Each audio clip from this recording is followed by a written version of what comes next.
On the night of June 11th, 1962, three men, Frank Morris, Clarence Anglin, and his brother John, did what was previously considered unthinkable.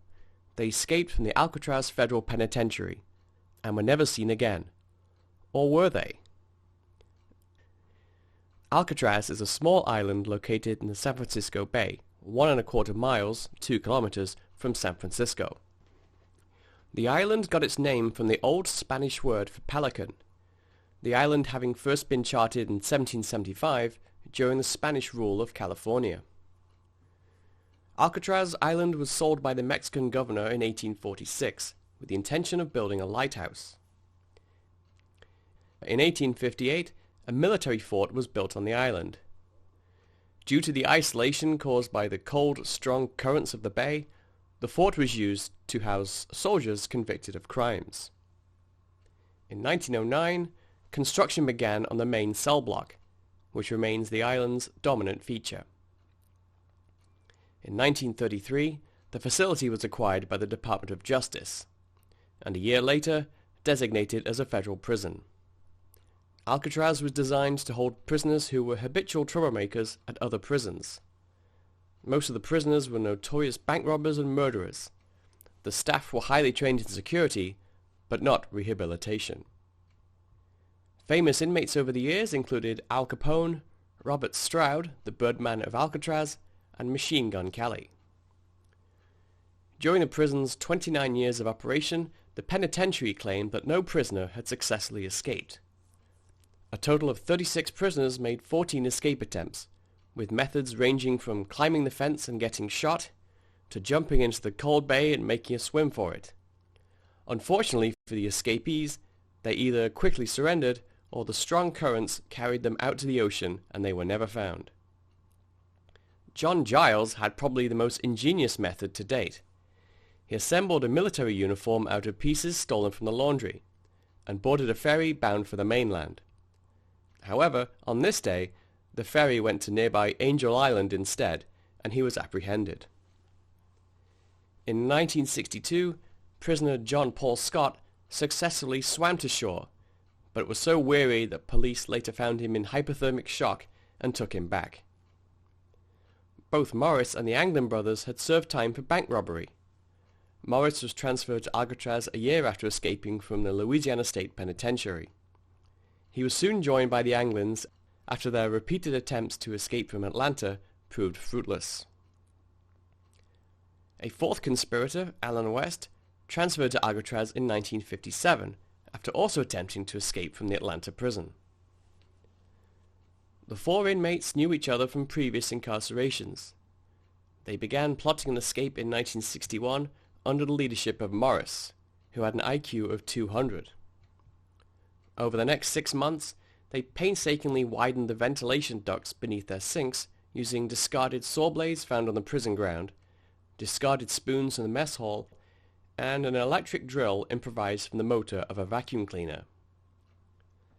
The men concealed the hole with painted cardboard, and the noise was drowned out by Morris playing the accordion. The hole in the wall led to an unguarded utility corridor, where the prisoners set up a clandestine workshop. Here, using over 50 raincoats, either stolen or donated, they constructed life preservers based on the design Morris had found in a March 1962 issue of Popular Mechanics. They also built a 6 by 14-foot rubber raft, carefully stitched by hand, and they made paddles from plywood. The men concealed their absence from their cells by crafting dummy heads from a paper-mache-like mixture of soap, toothpaste, concrete dust, and toilet paper. The heads were given a realistic look with hair from the barbershop floor and paint from the workshop. The heads were placed on their pillows with towels and blankets placed underneath the bedsheets to give them the appearance of sleeping. On the night of June 11th, 1962, the four inmates decided to escape. West, however, discovered that the concrete he had used to reinforce the crumbling cement around his wall's hole had hardened, fixing the grill in place. By the time he was able to re-widen the hole, the others had left without him. From the service corridor, Morris and the Anglin brothers climbed the ventilation shaft to the roof. While hauling their equipment, they descended 50 feet, 15 meters, to the ground by sliding down a kitchen vent pipe. They then climbed two 12-foot barbed wire perimeter fences. At the shoreline near the power plant, they inflated the rubber raft using a stolen concertina, which had been modified to serve as a bellows. At some time after 10 p.m., investigators estimated they boarded the raft and headed toward Angel Island, 2 miles to the north. Due to the lifelike appearance of the dummy heads, the escapees' disappearance was not discovered until the following morning. An extensive air, sea and land search was conducted over the next 10 days. On June 14th, the Coast Guard found a paddle floating about 200 yards off the shore of Angel Island. The same day, workers on another boat found a wallet wrapped in plastic, complete with information of the angler's friends and relatives. On June 21st, shreds of raincoat material, believed to be remnants of the raft, were discovered on a beach near the Golden Gate Bridge. A prison boat then found a deflated life jacket made from the same material 50 yards off Alcatraz Island. Police found no other physical evidence. The FBI theorized that Morris and the Anglins had drowned. A month after the escape, a body was spotted floating in the ocean 17 miles from the Golden Gate Bridge. The San Francisco County coroner, however, doubted it was one of the escaped prisoners, citing the improbability that a body would still be floating on the ocean after a month. He speculated it was a man that had jumped from the bridge 5 days earlier. FBI investigators announced officially that, while it was possible that escapees could have reached Angel Island, the odds of them having survived the turbulent currents and frigid waters of the bay were, quote, negligible. According to the final FBI report, Alan West said they had planned to steal clothes and a car upon reaching land, but no such thefts were reported in the immediate area. The FBI closed its file on December 31st, 1979. Their official finding was that the prisoners likely drowned and were swept away out to sea. They cited the discovered remnants of the raft and personal effects as evidence that the raft had broken up and sank at some point. They did hand over their evidence to the U.S. Marshals, whose investigation remains open. There is an active warrant out for their arrest, but this will expire in 2030 when all three men would be 100 years old.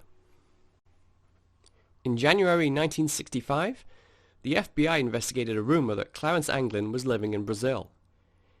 Agents were dispatched to investigate but found no evidence.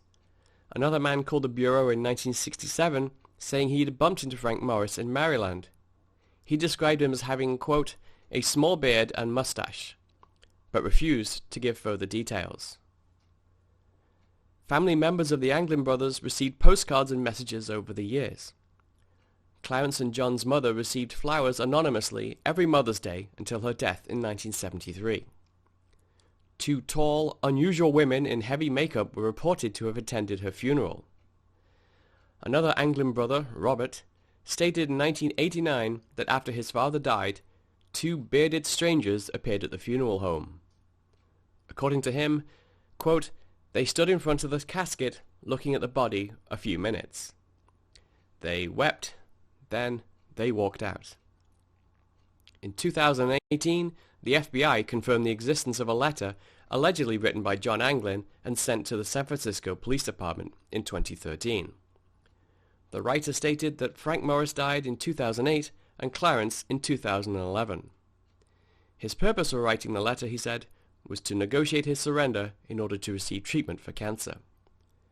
The authenticity of the letter was deemed inconclusive.